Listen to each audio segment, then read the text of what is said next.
Hello everybody, Tough Tony here again today, and I just wanted to make a comment on our good friend who's always finds a good way to pollute our airways. I'm not talking about Kevin Nash, but I will talk about him later. We're talking about our good friend, and someone who I really try to hand it to whenever I can, Mr. Bischoff.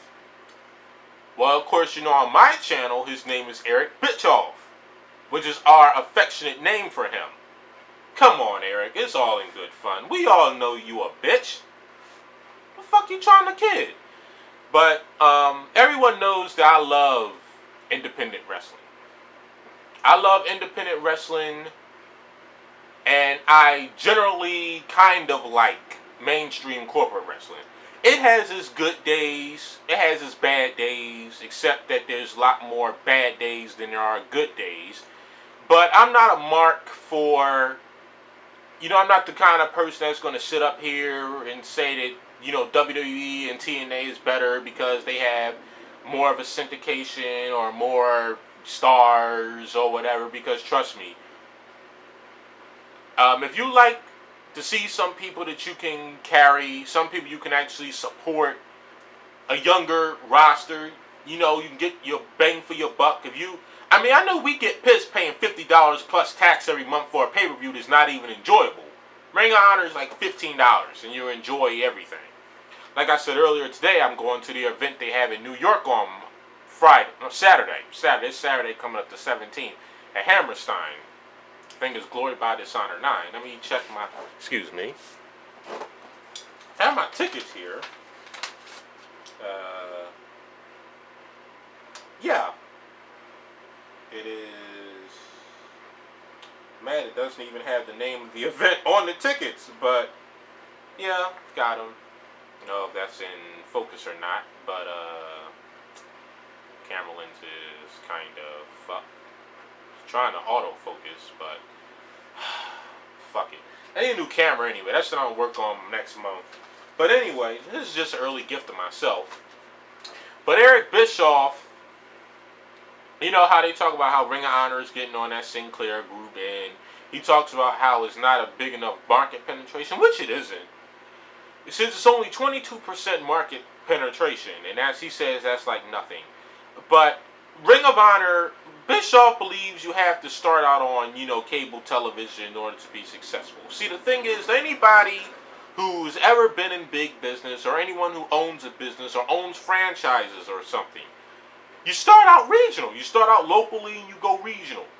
Like McDonald's. McDonald's didn't start off with 1 billion restaurants. They started off with one restaurant, and they slowly started to gradually build off of those restaurants. The next thing you know, where I am, in less than a 15 block radius, I have 7 McDonald's. That's because I live in the ghetto, and of course, that's how they try to kill us. This indirect genocide that our government puts on all the minorities. But I'll get on that in another video. But WWE has 100% market penetration in this country. I'm not going to talk about overseas, only deal with the numbers here. 100% market penetration. And out of that 100%, 60% watch their programming on a continuous basis. And their pay-per-view numbers do anything in between 250 to 400,000 buys, unless it's, a WrestleMania or SummerSlam or Survivor Series, which gets usually close to 1 million. Not SummerSlam. Money in the Bank did pretty good this year because, they was really working that angle that they just killed. TNA, on the other hand, has a little over 45% market penetration. And out of that 45%, about 10% watches their programming on a continuous basis. And out of that 10%, only about 2.5% watch their pay-per-view.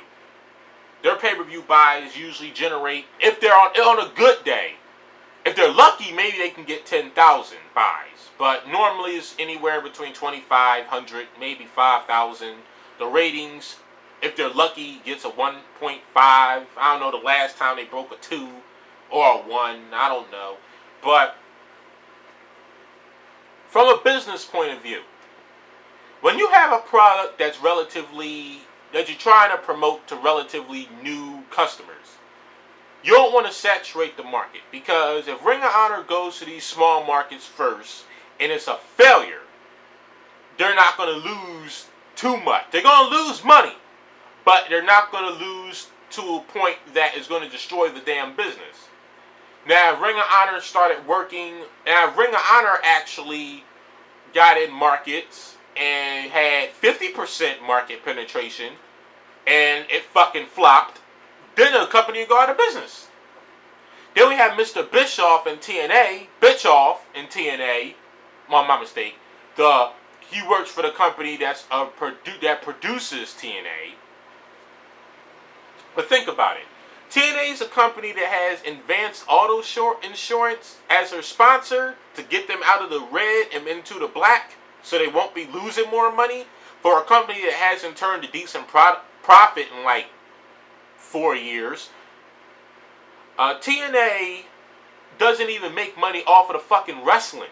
They have to get all these people to sponsor them and promote them in order to make some cash. If you are a wrestling promotion and nobody there can draw enough money, no, my mistake. They do have people that can draw the money, but they don't want to promote them. They want to promote the 40-year-old guys that should have quit a long fucking time ago, and who can barely draw money because of their shitty matches and their shitty promos. Look at that last pay-per-view. All those young guys, that's who should be in your fucking main event. It was fucking awesome. And then TNA can finally go back to the product that they used to have. I used to say that back in the day when TNA used to come on Saturdays, when Christian first showed up, I preferred their in-ring product over WWE's in-ring product. Now it comes to say that I can't stand either of their in-ring products, especially in the main event. And that goes for WWE as well. So then you figure with TNA's and Eric Bischoff's market penetration, they barely get a rating of 1.5 every week. They get 2,500 if they're lucky pay-per-view buys. Now, Ring of Honor was on HDNet, even though that was quite limited. Didn't even get, viewed for the ratings, as it was small. But you think Ring of Honor's internet pay-per-view? Ring of Honor's internet pay-per-view does damn near twice as better as TNA pay-per-view. That last one they had with Eddie Edwards and Davey Richards for the world title, they did damn near 25,000. The last time TNA got 25,000 pay-per-view buys was in like 2007, 2008, something like that. Was the last time they did it. And that's my phone ringing. I'm going to cut this to an end now. And I'll see y'all again next time.